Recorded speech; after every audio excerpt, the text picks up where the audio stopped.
name is Chris Westhoff.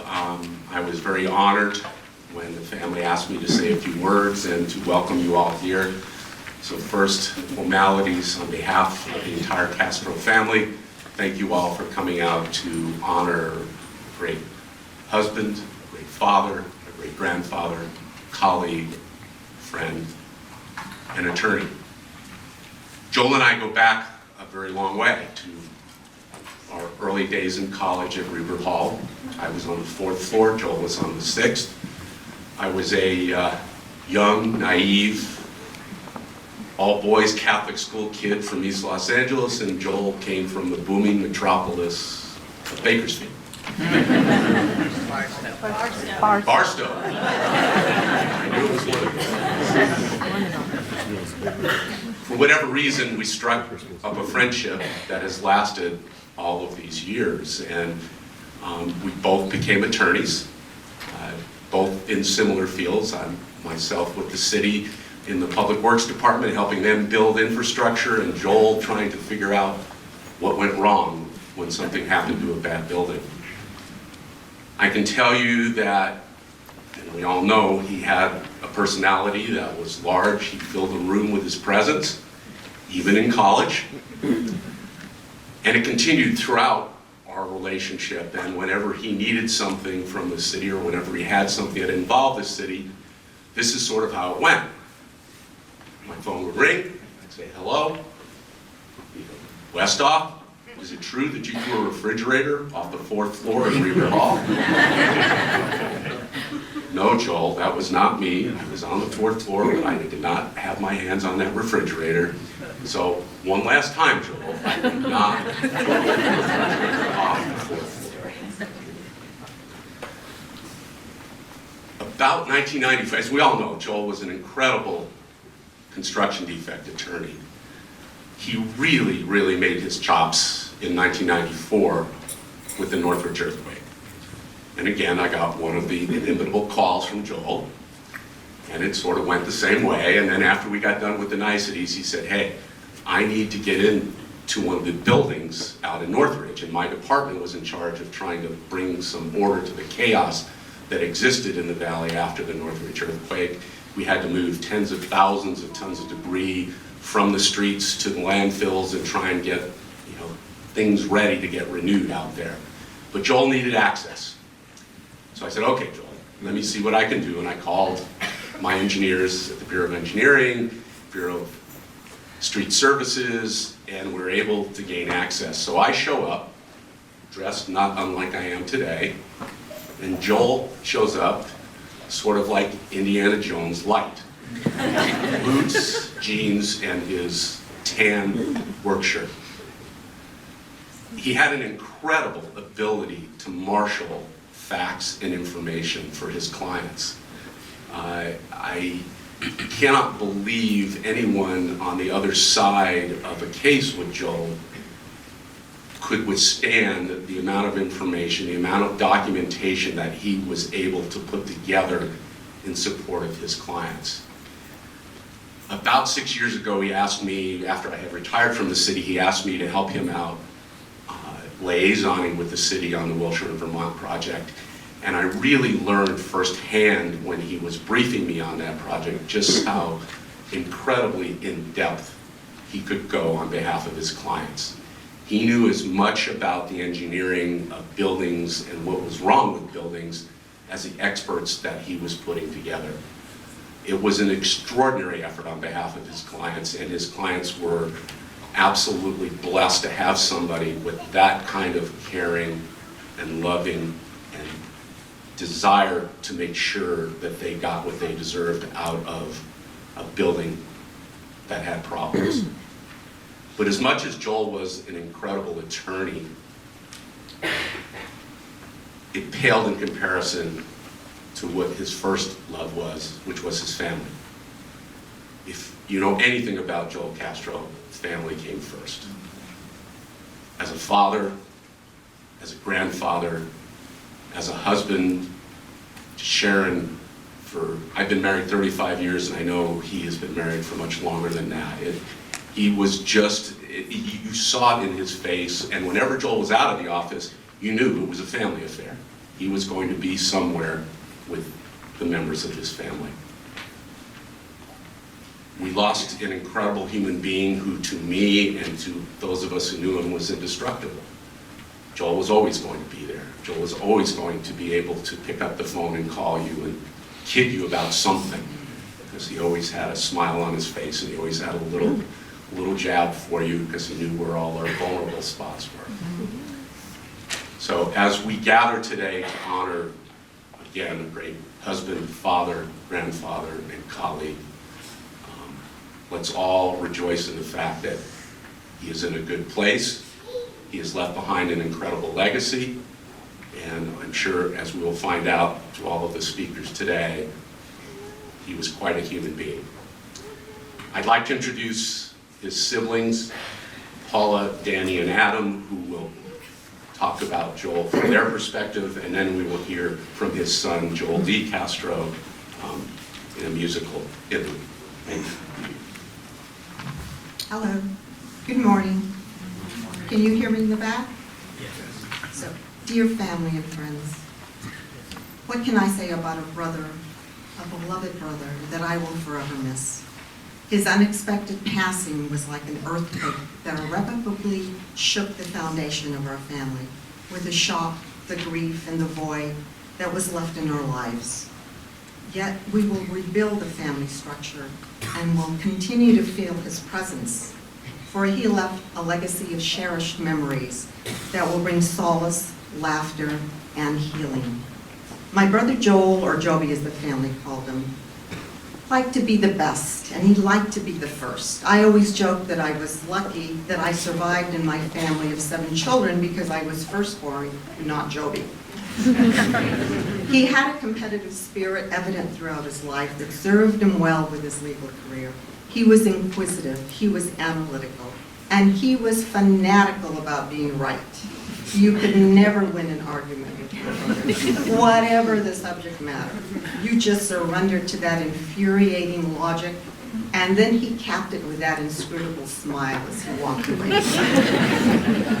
Joby was always the family protector, the guardian, the benefactor for his entire family. He was always ready to step in when a family member needed help. He would make a phone call on one's behalf. Sometimes he would help with the legal matters that we needed in the family, and sometimes he was just a brother dispensing brotherly advice. And sometimes his advice was a subtle message, and sometimes it was a directive, a kick in the pants. I recall that he was instrumental in nudging me to attend UCLA. I had been a returning student after a many-year hiatus, and he was certain that UCLA was the only place, the best place for me to be. So I remember being surprised this tactic was subtle when I received a registration packet from UCLA. He had arranged to have it mailed to him. It was a simple and thoughtful act, but yet it changed the course of my future. I subsequently attended UCLA, went to medical school, and graduated there. And everyone in my family can share stories about Joby stepping in to make the positive difference in their lives. He took care of us so well, and he loved us so well. Yet, he was also autocratic and was certain he knew what was best for all of us, his family. There was no getting around this belief that he was right about mostly everything. We just needed to see the light. Many of us willingly accepted the law of the land, the law of Joby, although there were a few rebellions from time to time. I fondly thought of him as King Joby, the benevolent king, seeking justice and righting evil in the world. He successfully accomplished what he needed to in his lifetime for his family, for his friends, for his community. And he did this with passion, with uncompromising principles, and with love. And now he was given up this earthly battle for adventures in the unknown. I recall his passion for Doctor Who in the TARDIS, and I imagine him journeying through the galaxies in the TARDIS, free of spirit, wondering why we earthly beings seem so oblivious. So I send you love and blessings, my dear brother.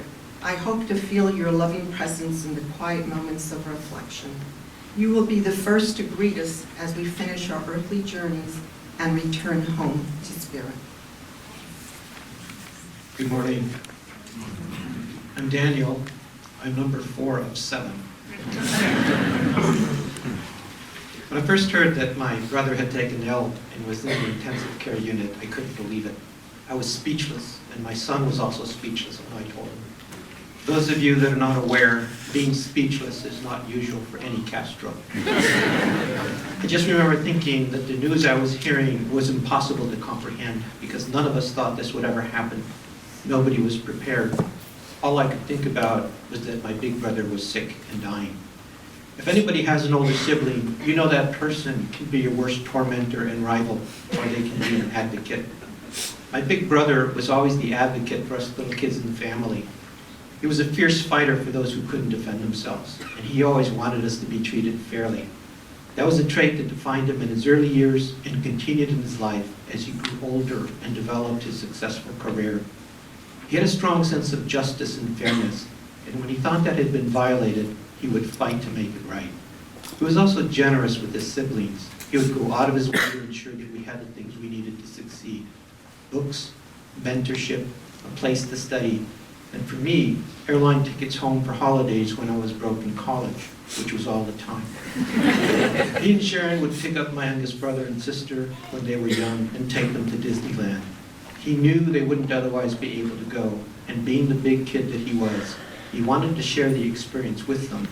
And this was the same joy he experienced with his own children and his grandchildren when they came along. I asked my sister Anna for some remembrances of her big brother, and this is what she wrote back. That he was never shy about weaponizing the younger children against his older sister. And he was always loving and nurturing to his younger siblings. Those who didn't know my brother well would have assumed that he was born under the sign of the bull, because he could really spread it around. But he was actually born under the sign of the lion, and like the lion, he was a fierce protector and advocate for his loved ones. And he fought hard for justice when those who had been harmed had needed help.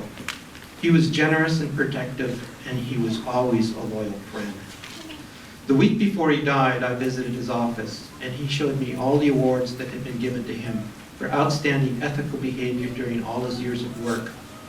I thought it was unusual that ethical behavior would be so valued that it would be bestowed by these many different awards that hung on the wall.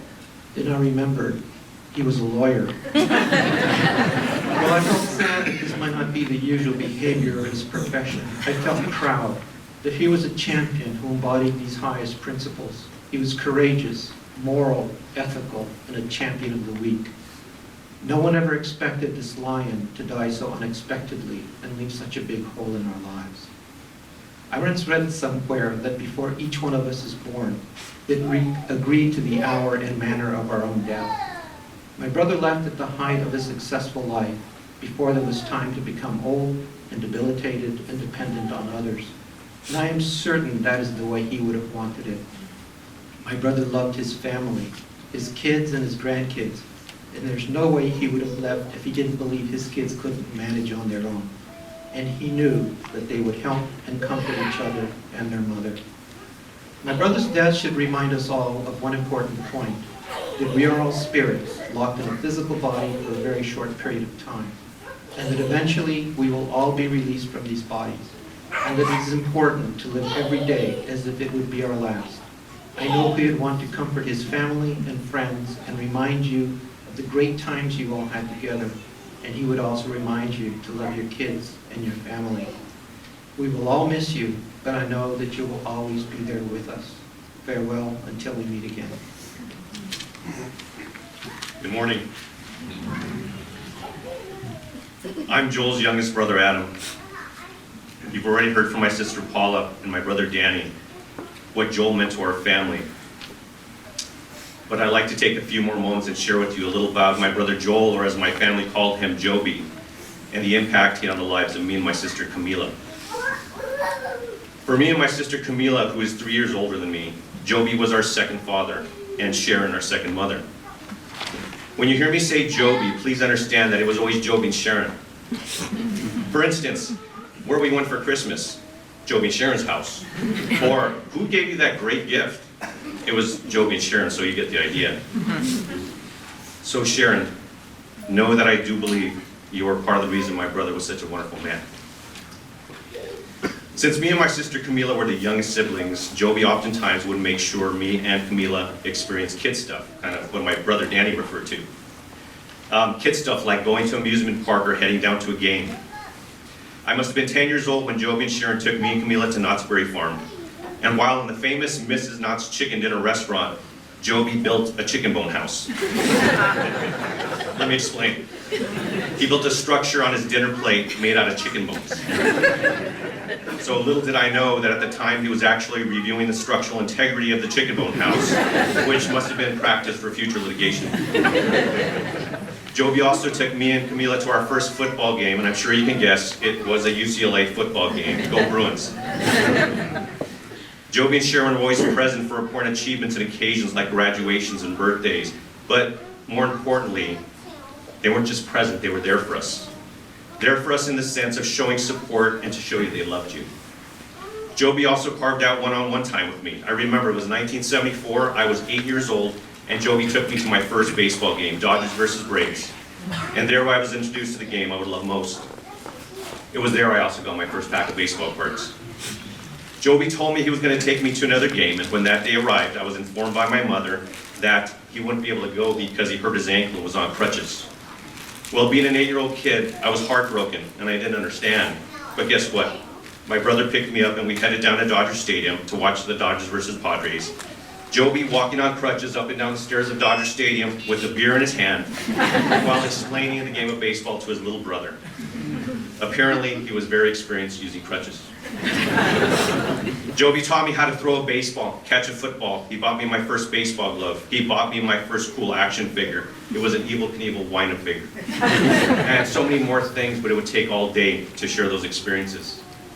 So fast forward to adulthood. Camila and I have our own families and our own children. And this is what we hear from them. Uncle Joby and Aunt Sharon give the best Christmas gifts. So we as adults know the actual gifts aren't the most important thing, but to a kid, it is so amazing to receive the best gifts. Joby loved kids. I'm sure by now you get the picture. My brother Joby always had time for his family and always made sure his family knew how important they were to him. So Sharon, Janie, Jody, Stephanie, Julie, and Molly, I love Joby, your dad, so much. We all loved him, and we're going to miss him. But as I believe in my faith, those who profess the Son of God as Lord and Savior who died for our iniquities are ensured a place in heaven with our Lord, and there I hope to see my brother Joby again reunited forever. At this time, I'd like to introduce Joel D. Castro, Joel's son, who will perform Shenandoah, followed by a tribute by Kent Richland and David Pierce, Joel's colleagues.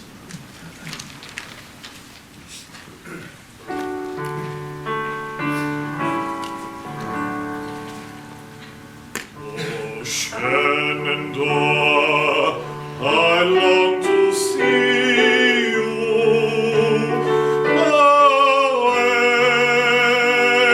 you rolling river.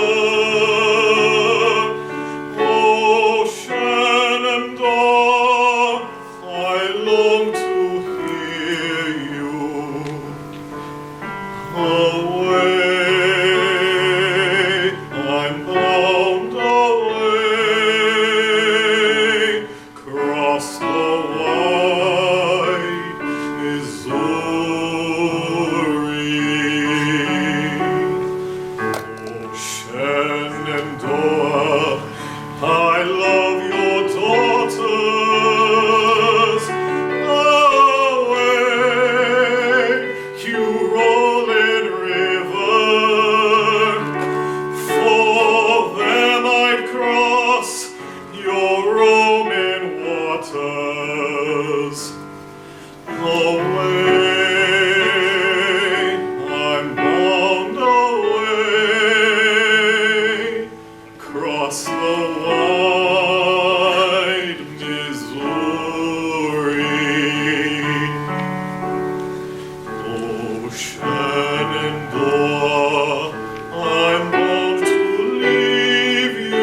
across sunset oceans. Away, I'm bound away, cross the wide Missouri.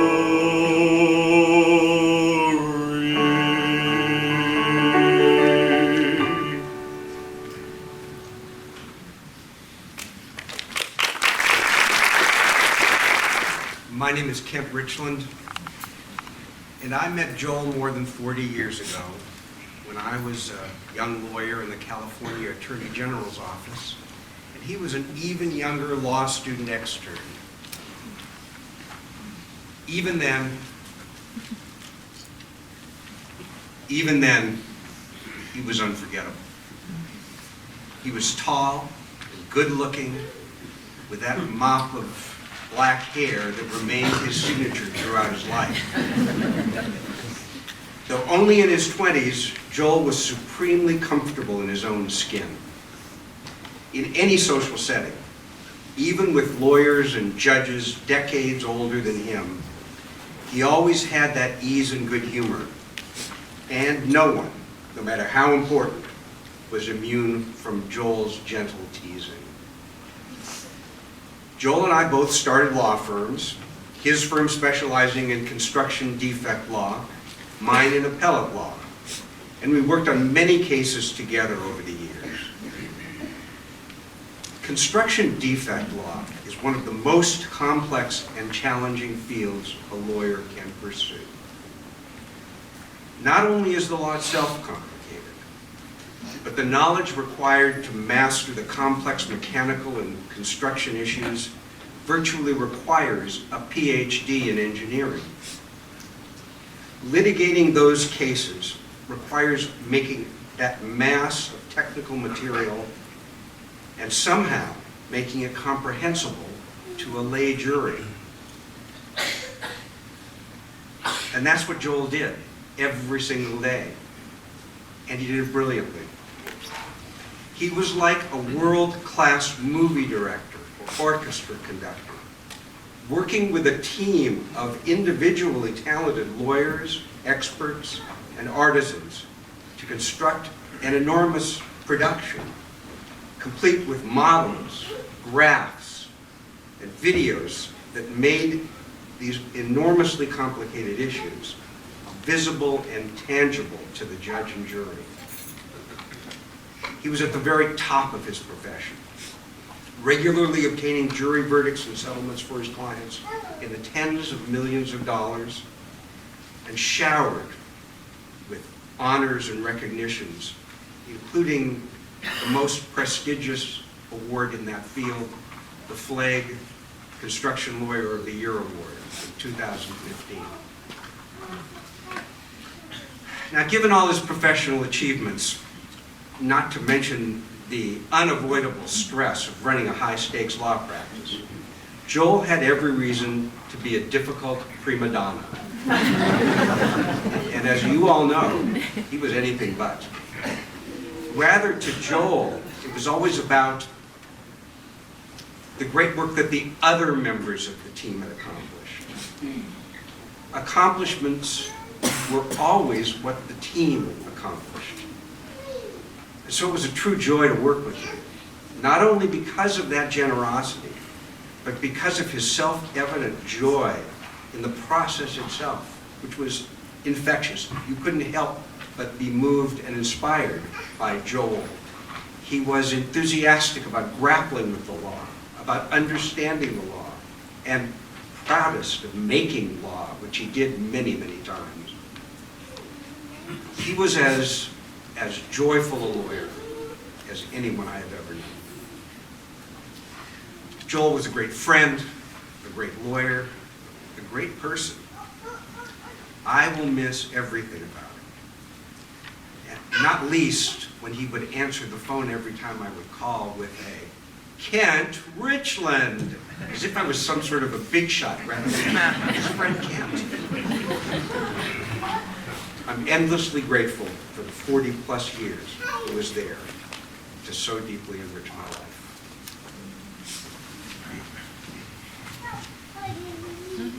And now I'd like to introduce David Pierce. David is one of the very, very talented lawyers who Joel worked with every single day. Sharon, Janelle, Jody, Julie, Stephanie, and Molly, and your entire family. I am profoundly honored to have been asked to say a few words in tribute to my colleague and friend Joel. Thank you very much for that opportunity. Despite what you may have heard, Joel was not always all business. There was the time he danced with a belly dancer with a sword balanced on his head at a client's Christmas party. Or there was another humorous example that I was actually personally involved with.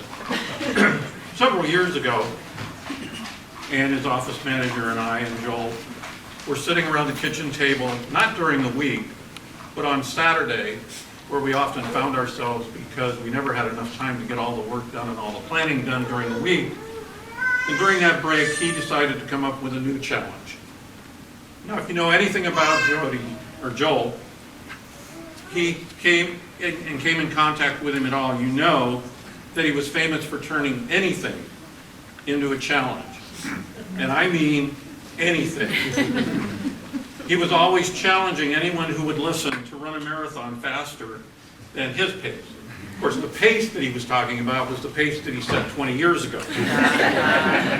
He would challenge anyone to run Badwater. Before I came to work with Joel, I had no idea what even Badwater was. Badwater is a 100-mile run in the Mojave Desert. He wasn't about to run it, but he offered at least 19 times in the 19 years that I worked with him for anyone who was crazy enough to do it, that he would supply the ambulance that would be necessary to the end of it. The other challenge that I recall was he challenged Ann's son to a hockey game that he was certain he could win. Now, John grew up playing hockey. He knew the game. He was very good at it, but Joel said he would only need 2 days. 2 days. And then everybody, we had to ask, well, how are you going to be ready to play in 2 days? I need 1 day to learn the game. No, by the way, I need the second day to learn how to skate. So, back at the kitchen table, we're sitting around discussing Joel's daily running and my daily not running. And he was exalting the virtues of running barefoot or with some special toeless shoe because he said you run on the balls of your feet and supposedly that's better, and ancient Indians had done that. Anyway, I made the mistake of telling him I could run barefoot. And he said, no, you can't. And this was just a few years ago, 10 or so, maybe. I said, yes, I can, and began to take off my shoes, and the challenge was on. How far would I run? Well, if you've been to our office, you know we sit on Wilshire Boulevard.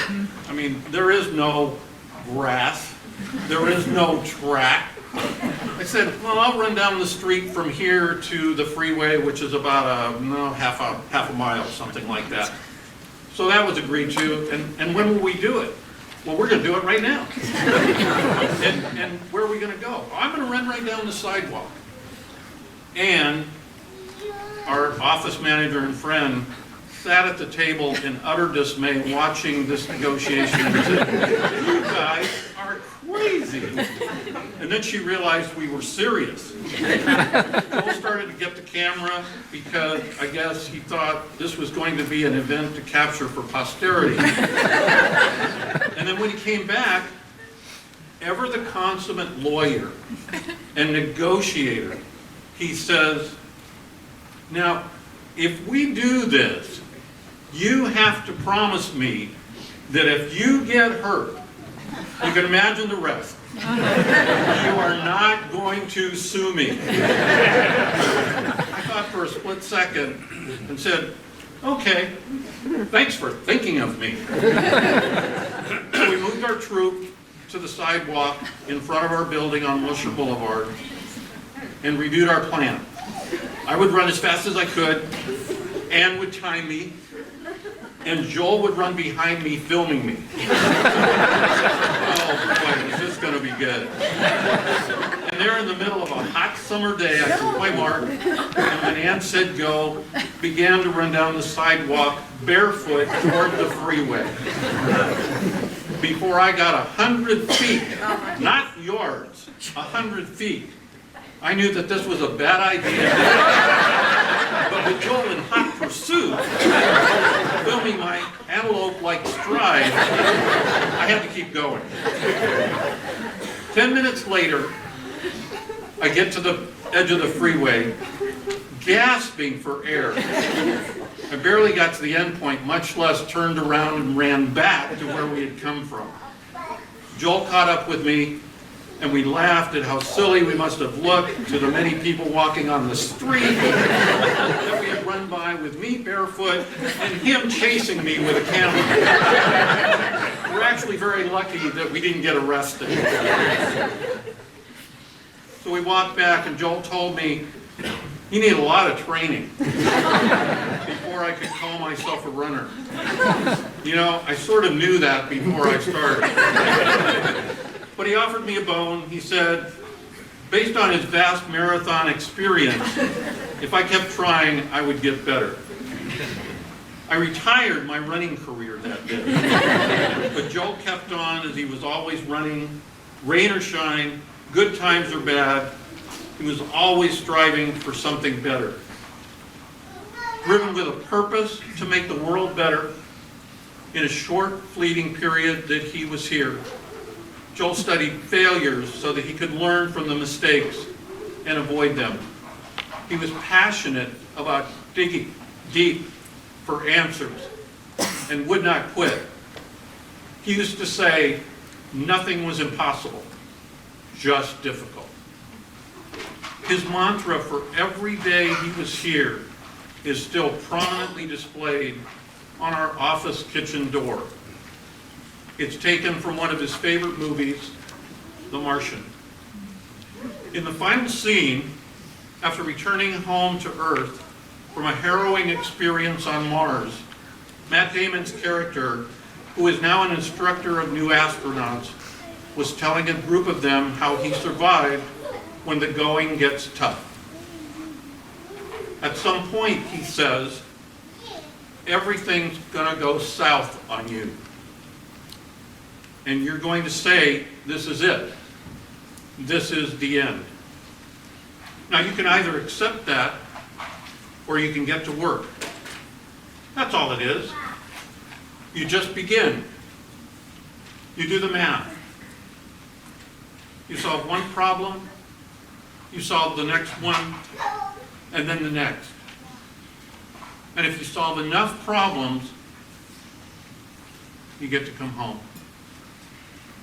This was Joel's life. This is what brought him to work every day and guided him at play with his family and his friends.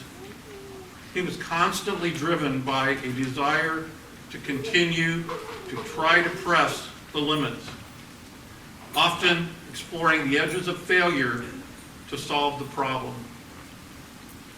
You've solved enough problems, Joel. You get to go home.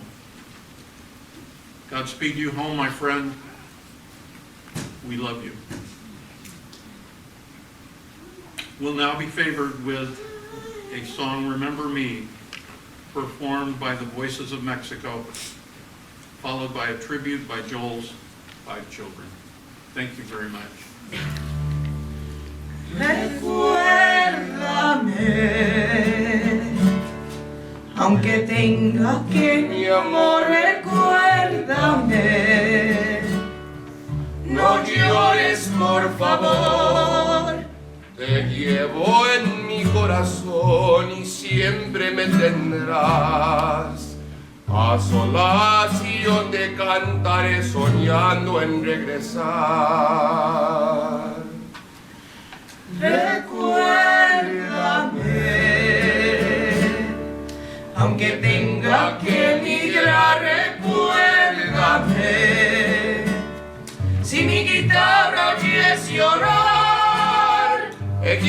con su triste canto te acompañará hasta que en mis brazos tú estés. Recuérdame.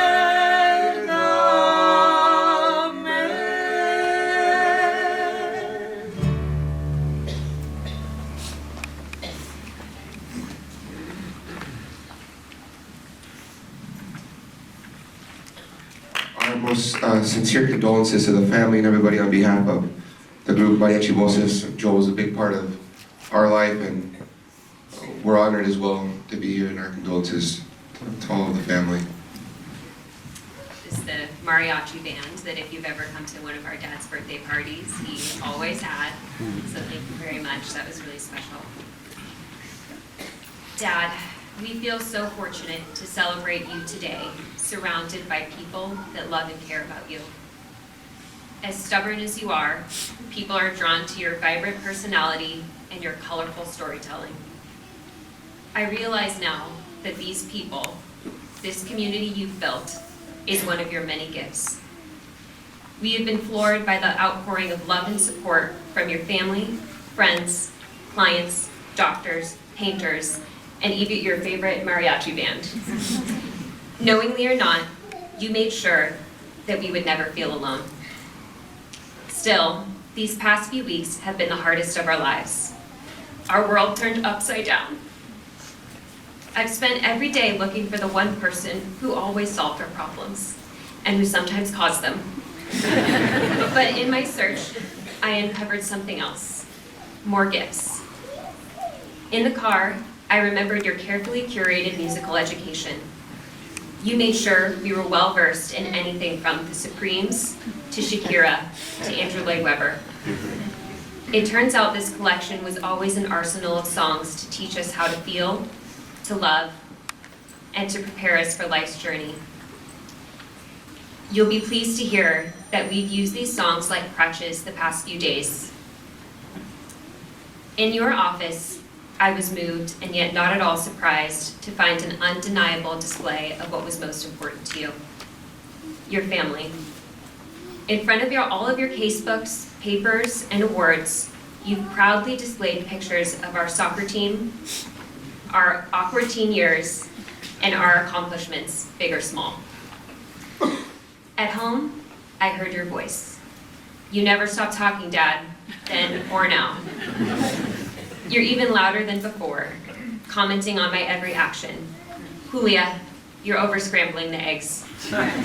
Or, Joodles, 50 Shades of White still don't make a color. But I can't stop repeating the childhood stories that shaped you.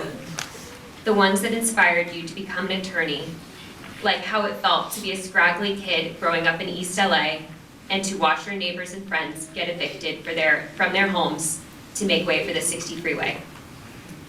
These stories shaped us too, and I constantly hear you saying, "You aren't the voiceless boy I was then. Use yours to make a difference." Dad, as I look around at our family, I see your gifts are in each one of us. Janelle has mastered your knack for inspiring speeches, as well as your tendency to meddle in other people's business. Jody's taken up your mostly healthy obsession with all things history, fantasy, and sci-fi. Stephanie embodies your empathy and passion for helping others, plus your Santa Claus syndrome, spoiling the family with Christmas gifts each year. Molly has mastered your engaging storytelling with a blatant disregard for details and facts.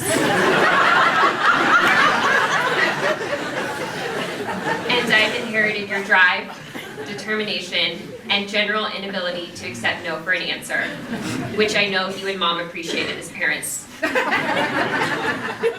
Now it's our turn to give a gift to you. Every Christmas, birthday, and Father's Day in memory, you asked us for one thing, stories. Stories about our childhood, stories about the grandkids, stories about our family. We are here today to tell your story.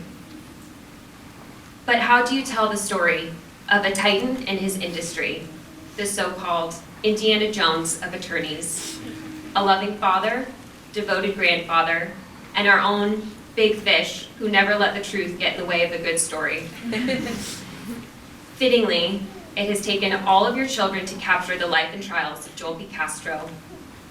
We know you loved watching us work together, using our powers of persuasion to get our way, just like you taught us, and threatening to throw jelly beans when we didn't. I think you forgot a lesson on losing with grace, Dad. So without further ado, we lovingly and humbly present you.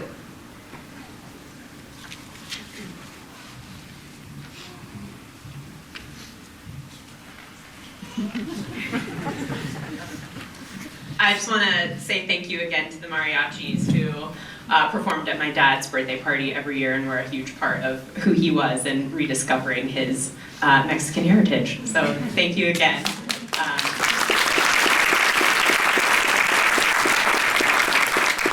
Thank you everyone for being here today. I'm Molly, Joel's youngest daughter. I'd also like to thank Marie for coming twice and this time checking the date on the announcement. Thank you to my family for coming together to plan this beautiful service with the perspective of what Dad would have wanted and not what any of us believe to be classy or standard for memorial services. My siblings tried very hard to enforce a strict time limit and to get everyone to turn in their speeches ahead of time. In true Joel B. Castro form, I did not and will not follow any of those rules. I have so many gorgeous memories of my dad, but the past few weeks, one memory has come to the forefront of my mind a lot. I think it was this past Mother's Day. We had all gone to my parents' house to have brunch and mimosas and some pool time. And if you know anything about our family, yes, this is a normal Sunday. Any excuse to celebrate, we would take it. My dad, the Amazon fiend and self-proclaimed friend of Jeff Bezos, sorry he couldn't be here today, got a water table primed to our house. He brought up the box and started pulling the pieces out to be assembled. My brother Jody reached past all the pieces and tried to reach for an evil, forbidden pack of papers. Before I could look up, my dad scoffed, "Don't read the instructions." And that's exactly how Dad lived every day of his life. It didn't matter what people expected, what people wanted, or what street signs said. If there was an established way of doing things, you could count on Joel B. Castro to turn it on its head, which is exactly how I learned to ride a bike. I had been having trouble learning to ride a bike because, as many of you know, young Molly had the body type of Danny DeVito. And for the younger kids that don't know Danny DeVito, SpongeBob. So that meant that the second I swung one leg over a bike, I was already heading towards the ground. So after about 20 attempts of me just trying to get on the bike, my dad said, "Wait here." He emerged about 10 minutes later with 2 crutches, a bag of tools, and some duct tape. I stood hobbling over the bike while he worked some amazing redneck magic behind me. And he said, "Okay, go." After getting to the end of the block and eventually falling over, I looked down at the bike and saw what my dad had done. One crutch on either side of the back of the wheel. He had been running behind me, holding the top of the crutches to maneuver the entire operation back to center if I started to topple, which was often. I'm pretty sure that he sprained his forearm in this process, but he never mentioned it, which is unfortunate because it's a story that I would have welcomed into the Castro zeitgeist because it's a heartwarming tale about how ingenious and inventive he was, cushioned by a classic coming-of-age event. But Dad refused to play by those rules too. Instead, a story that's been told hundreds of times is one where I ended up in tears. And not good or funny tears, rage tears. For my 14th birthday, I hosted a murder mystery dinner party. I was in the height of my obsession with the band The Killers and wanted nothing more than tickets to one of their concerts. My dad would roll his eyes at the mention of them, which, granted, in the height of the obsession was about every 40 seconds. But I digress. Everyone in the 8th grade was invited to my murder mystery party and assigned a celebrity role. I, of course, was J-Lo, a spicy Latina. My sisters and I planned out a vague script for the murder party whose outcome would be decided on different variables, but I knew who was going to end up being the killer, or so I thought. I noticed a few things had been derailed throughout the party, which is not uncommon for teenagers.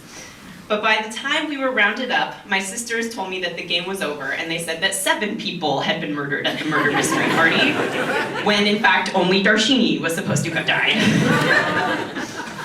So we were all rounded up in the front yard, and my dad comes out.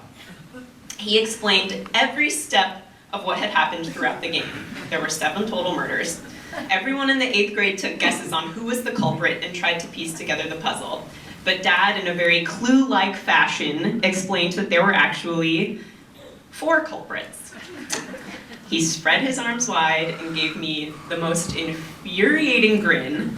He said, "Well, Molly, I got you exactly what you wanted. I brought you the killers." I sobbed in front of my entire 8th grade class. And the angrier I got, the more successful my dad thought the prank had been. Dad was a natural storyteller, and anyone that met him was regaled with hundreds of stories from history, Dad's personal life, or if you were really lucky, the works of J.R.R. Tolkien. But you might not know that in addition to storytelling, my dad had quite a knack for advice giving. On one of our many trips to Mexico, Julie and I got into one of our typical backseat brawls. Julie, like the narc that she is, remarked, "Dad, Molly's hitting me." And I'll never forget the words that came out of his mouth. Without missing a beat or even turning around, he said, "Look at the vegetation."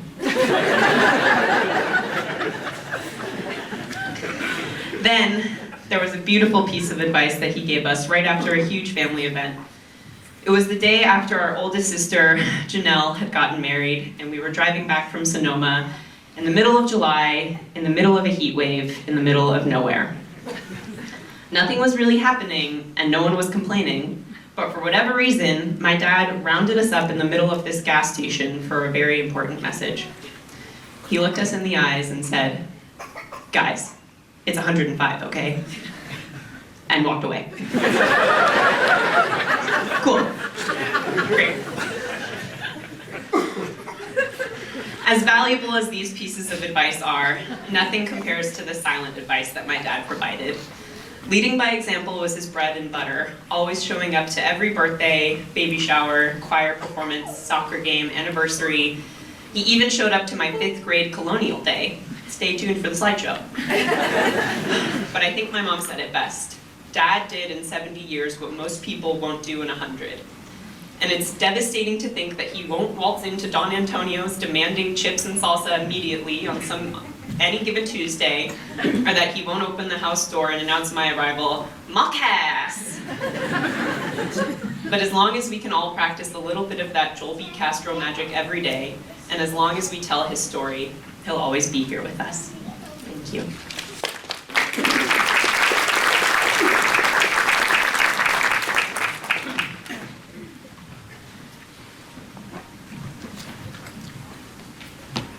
I can't believe I have to follow that now. This is why you didn't share this with us last night. No editing.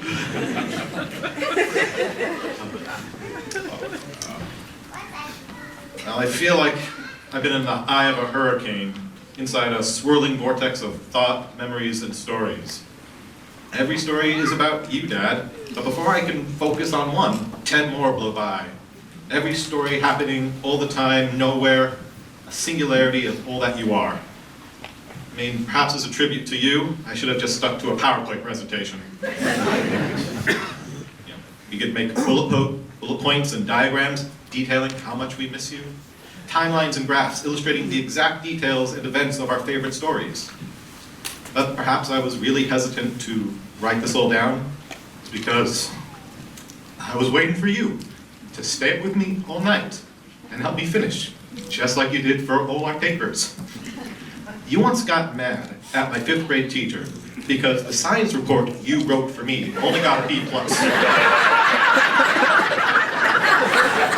But 2 years earlier, that same teacher gave Janelle's paper an A+. And you had worked twice as hard on mine.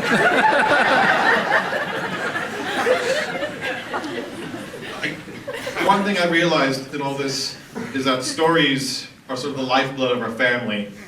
In many ways, they're like the force for us. They're an energy field created by all our members. The stories surround us, penetrate us, and bind us together.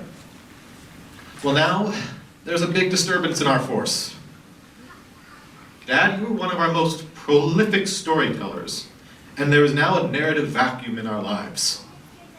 Growing up, we were so annoyed. You were always pushing cameras and video cameras in our face. Now we are forever grateful that we can look upon thousands of photos from our lives and once again hear your voice narrating our lives to our future selves. But even videos and photos can never in a trillion years complete your full essence. We best communicated through story. Hi, Stella. Bye, Stella.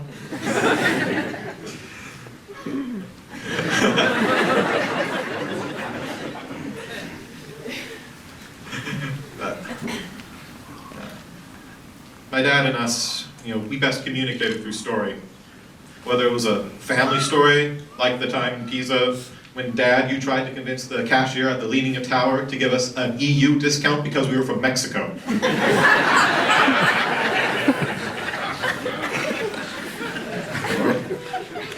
Or maybe it was a shared story, a shared narrative you introduced us to, like Harry Potter. And you loved Harry Potter so much, you became inspired to make all our Thanksgiving tables look like the Hogwarts feast. Sadly, we could never get the floating candles to work. But a lot of our family traditions started because you saw a movie or read a book. You read a series about an LAPD detective named Harry Bosch, who happened to eat at Dupar's in the farmer's market. It then became our favorite go-to restaurant for Mother's Day, Father's Day, birthdays, Saturdays, Sundays, or just staying up all night watching Doctor Who. But let's not forget, two big ones here that you introduced us to, Star Wars and Lord of the Rings. Before you had kids, you told people you had a son named Jody. In part, I suspect, to justify your purchase of every Star Wars toy. So I was born into a Star Wars-enriched environment, and I've proudly taken up the fanboy torch. While it's been a long time since we've played Star Wars together, I cherish the moments I get to play lightsabers with your grandkids the same way you played with me. And for Lord of the Rings, I got to be an eyewitness to your descent into fanboy. We saw the midnight screening of Fellowship of the Ring together. No one knew it would be good, but 3 hours later, we knew our world had changed. The proof? Next day, Christmas shopping. I was walking around the store, turned the corner, and there is a wall of Lord of the Rings merchandise walking towards me and a pair of legs under it. Lo and behold, it was you, Dad. And the only comment you made to me was, go back and check and see if we missed any. If there was a story you loved, you would try to embody some aspect of it. I'm sure we're all very grateful you never read The Hunger Games.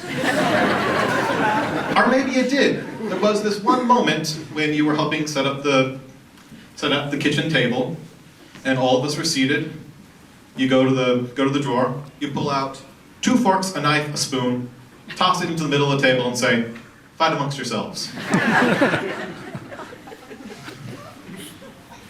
There were so many stories you told and so many stories we shared. Here's just a few glimpses that I can see swirling around in this vortex. Watching 1980s Doctor Who with you on Saturday morning, and then later, Doctor Who in the 2000s. Taking us to Phantom of the Opera and introducing us to Angela Weber and me to the world of performance, then later showing us Les Mis, and more recently, Hamilton. But we remember, you were a Hamilton fan long before there was a hip-hop musical. I remember you took my preteen boys soccer team to a steak dinner after they improved their manners and stopped spitting in the air and trying to catch it. True story. I remember you coming to all of my shows and sometimes filming all of my shows. I believe the only show you missed was the last show I did, and that was my fault because I had an emergency appendectomy, so there was no point in you going to the theater anyways that day. I remember sharing a beer in the Hofbrauhaus in Germany, snorkeling on Maui. You taught me how to run, how to shave, tie a tie, take photos and videos. You would trick me into going on walks with you because you would tell me serialized installments of Dracula. If I wanted to know what happened next, I had to go on a walk with you the next day. These conversations led to stories about Alexander the Great, ancient Greek history, discussions of religion and philosophy. They have Audible now, but you were my Dadable. Then there was a time you saw me in the kitchen and you just tossed me a cutting out from the LA Times.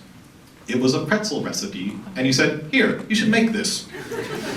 And then you rued the day you ever did that every time I turned the kitchen into a pretzel factory. I mean, this is just a small sampling of the thousands of stories spiraling around in my head. But I think one of my favorite stories is when we went to go see Star Wars Episode II, Attack of the Clones. And make no mistake, that's not my favorite Star Wars movie at all. But we were in line to go into the theater. Our theater was upstairs. The ushers were queuing us over to take the escalator up. My dad is not the most patient of men, you may have heard. He said, "Screw this," and decided to run up the stairs that ran parallel to the escalator. And I followed suit. And the ushers were yelling at us, "Sir, sir, you have to come back, sir, sir." Dad did not pay attention. He just kept running up the stairs, till eventually there was an usher up at the top, looking angry and blocking our exit. He said, "Excuse me, sir, you have to go back down and take the escalator." And Dad, your reply was a Jedi mind trick. Waving your hand across his face, you said, "It's okay, I'm handicapped. I can take the stairs if I want to."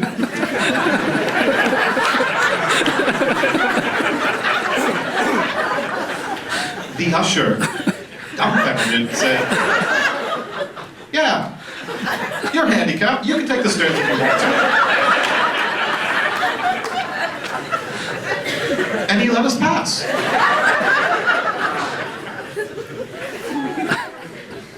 You were non-stop, Dad. And you lived life to the fullest. You ran at your own pace, and you never stopped, which is what you always told us to do when we were playing soccer. No matter how far we were behind, it wasn't over till the ref, which you were, blew the whistle. Dad, as you would say from your favorite character in Lord of the Rings, Boromir, you died well. When you passed, I was honestly a little surprised that your body didn't just disappear and become one with the Force. But not all Jedi do that. I truly think your afterlife would be far more exciting than passing through just the pearly gates. Perhaps you chose to sail west into Valinor with the elves, or travel all of space-time with your favorite doctor in the TARDIS. Or maybe you chose the warrior way, and died sword in hand and are feasting in the halls of Valhalla. But you are finally in a realm that can fully contain your essence and boundless imagination.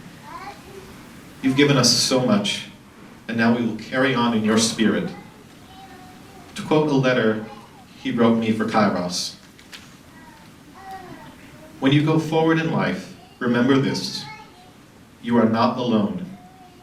We are always there with you and always will be, no matter what."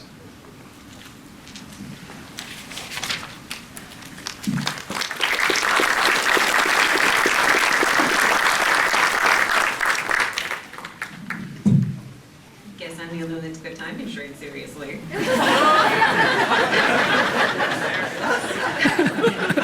was so touched by all the kind words and memories that so many of you sent.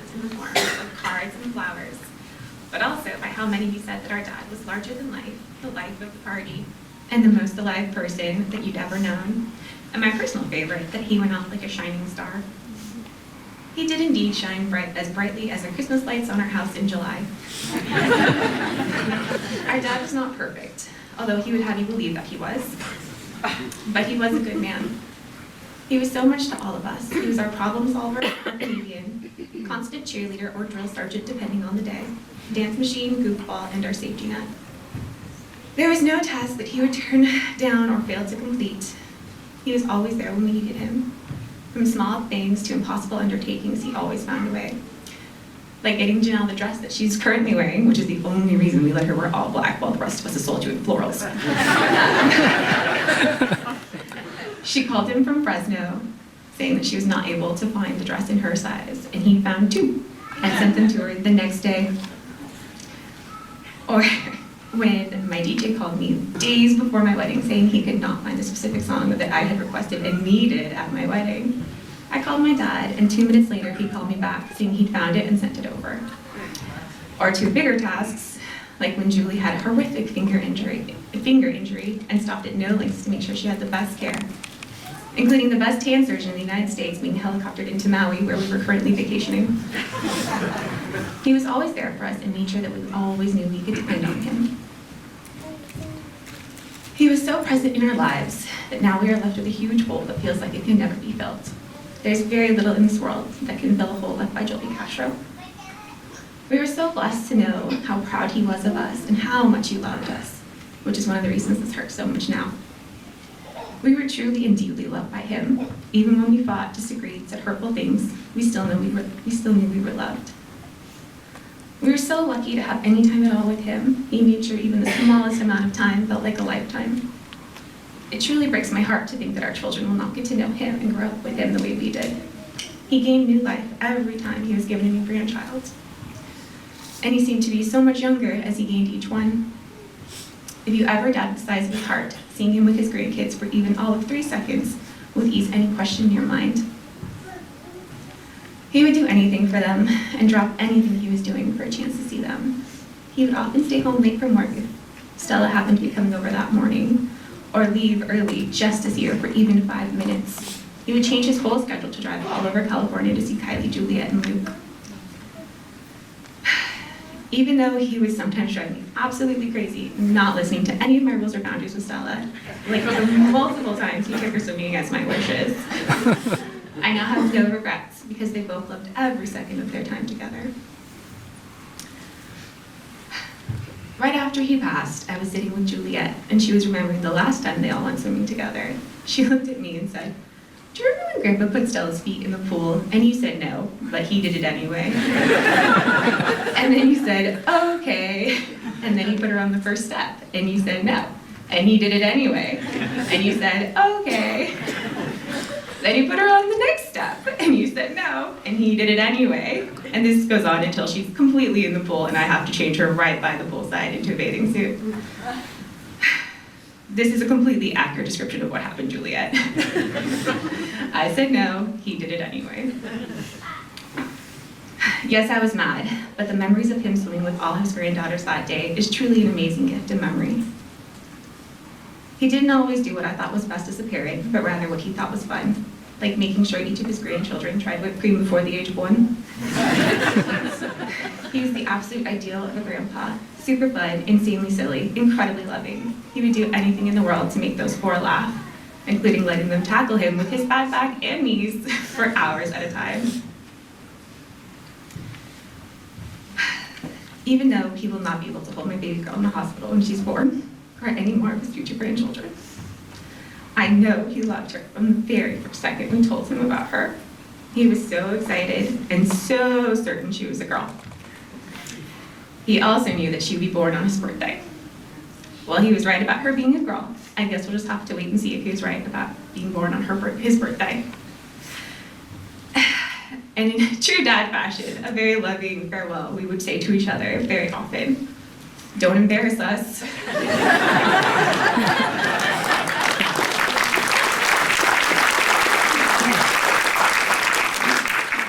Well, Steph may have stuck to the time constraints, but she brought the tears. Thanks a lot. Dad, you asked for stories, and you've given me 38 full years of stories. But not a single one can fully capture you. So I've been asking myself over the past few weeks, what stories you would want me to tell.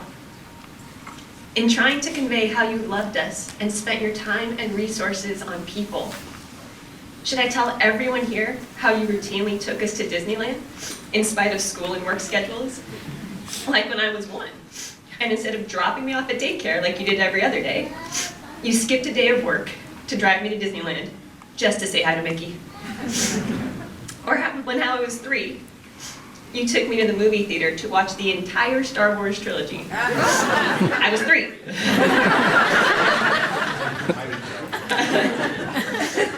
Or how about the decade you coached us in soccer?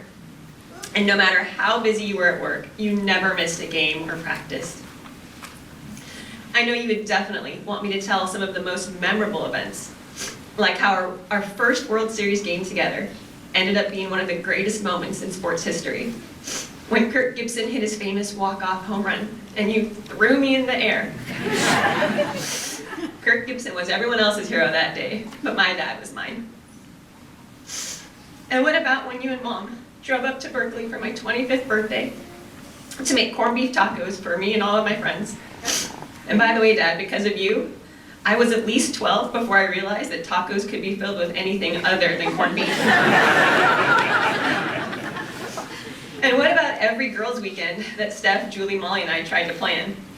And you would crash, saying you just happened to be in the neighborhood, whether that neighborhood was Fresno, Santa Barbara, or Sacramento. And we're so glad you did. And what about how you treated your grandkids like celebrities? You tried to meet their every need. You showered them with gifts, lavished them with your attention. You took endless photos of them, and then plastered these photos all over the kitchen cabinets. Because who needs a frame? And Dad, should I include how you and Mom saved the day at Julie and Connor's wedding? When I forgot one of the Flower Girl dresses in Sacramento. You and Mom took both of my girls shopping in downtown LA on the day of the wedding, and somehow managed to find 2 matching and beautiful dresses that my mom then tailored in the hotel room. And Dad, what about the last story I have of you? During that same time that Steph's already talked about. During our last visit to LA, the last time I really saw you before your stroke. You doted on my kids and me. You pushed our stroller all over Disneyland. You took my kids on all the rides that I couldn't, and helped me to sit down and get up every time because I had injured my back. You delighted in taking care of us, and I'm so thankful that we had one more opportunity to receive your very tangible love for us. This laundry list of stories only begins to approach the man that you were and the legacy that you leave. Dad, you spent your life on people. You generously gave up all that you had to offer to so many people, including all of your friends and family seated here today. Your life may have been cut shorter than we thought it would be, but you sprinted till the end. So Dad, as I continue to ask myself what you would want me to say today, I know that you'd love the stories, but that you'd also want me to acknowledge the one person who enabled you to live like you did. Mom, the story of Dad's life cannot be told without you. Every success and victory of his that has been referenced here today is equally yours. Dad adored you, spoke highly of you, and took pride in being your husband. And for good reason. Most here probably don't know that you supported Dad through law school and the early years of his legal career. You were the breadwinner until Dad's law office was profitable. You and Steve Cuff even went to Dad's office on the weekends to help file and do the billing. His career would not have begun without you, but your role has been so much more. Dad could be eccentric and crazy because you are steady and calm.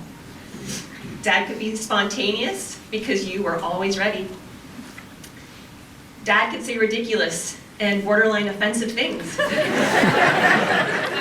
Because you are so nice that people won't get mad at you. Dad could work late because you would bring him and sometimes the whole office dinner.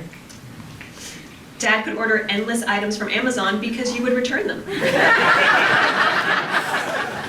Dad could indulge in his insatiable sweet tooth because you would always bake for him, even using sugar alternatives once he was diagnosed with diabetes. Dad could invite countless people to one of the many parties he threw because you would be the gracious hostess. Dad could dream because you would remind him of reality. Dad could take risks because he knew that no matter what, you would always be by his side. Mom, I know that Dad would want me to quote Alexander Hamilton in saying that you have been the best of wives and the best of women. So Dad, you and Mom were a great team, and you started a great story for us. Though you're no longer physically with us, I have learned more about you in the weeks since you've been gone, and my love and respect for you has only grown as friends, neighbors, colleagues, and family have continued to share how you touched their lives. For all of you here today, please keep telling us your Joel B. Castro tales. You have no idea how much they comfort us.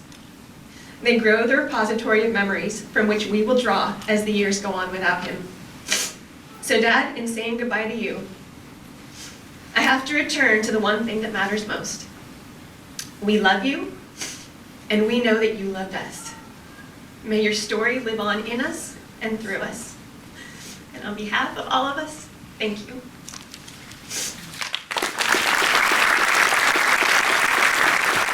Kylie Cameron is Joel and Sharon's oldest granddaughter, and we would like to now welcome her to the stage to overshadow us with a musical tribute and letter to Grandpa.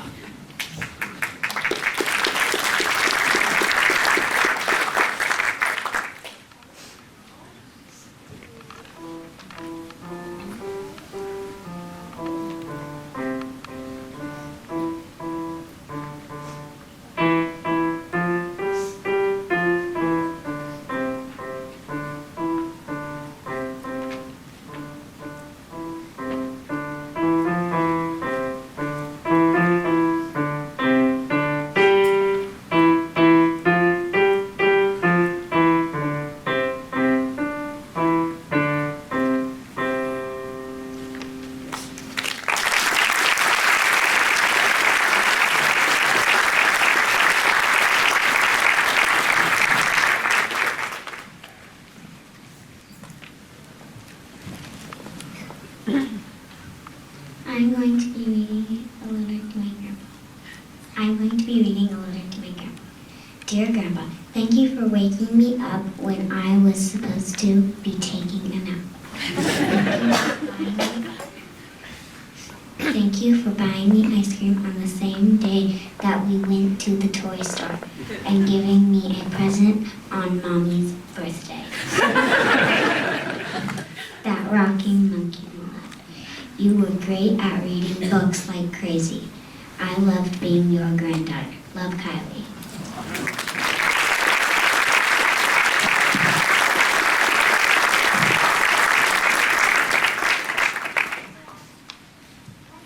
Many of you know that our dad was often found behind the camera, taking pictures. But we're so thankful that in his 70 years, there were quite a few photos of him as well. So we worked together to gather some of our favorites, and we've set them to music that my dad loved, and music that is meaningful to us. So in the slideshow you're about to see, one of the songs that you will hear is Old Man River from the 1936 musical Showboat.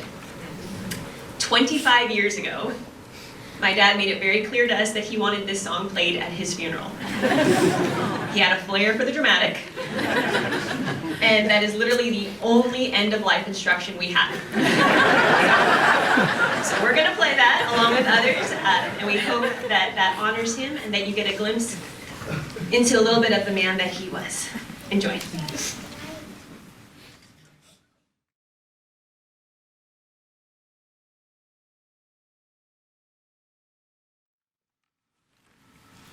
I'd like to close this celebration of life service with 2 brief readings from the book of Matthew, followed by a prayer. The first reading is from Matthew chapter 6, verses 9 through 13. Jesus teaches about prayer. I'm sure many of you will recognize this. This then is how you should pray. Our Father in heaven, hallowed be your name. Your kingdom come, your will be done, on earth as it is in heaven. Give us today our daily bread, and forgive us our debts, as we also have forgiven our debtors. And lead us not into temptation, but deliver us from the evil one. The second reading is from Matthew chapter 11, verses 28 through 30. Jesus promises rest for the soul. Come to me, all you who are weary and burdened, and I will give you rest. Take my yoke upon you and learn from me, for I am gentle and humble in heart, and you will find rest for your souls. For my yoke is easy and my burden is light. Dear Lord, we thank you for the time you allowed Joby, beloved husband, father, grandfather, son, brother, uncle, cousin, friend, colleague, to be here with us, to add value, love, and joy to all of our lives. I pray you give us strength and comfort in the coming days as we think of him and miss him. We thank you today for allowing us to celebrate his life with each other. In Jesus' name, amen.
On behalf of the Castro family, we thank you for your love, support, and prayers.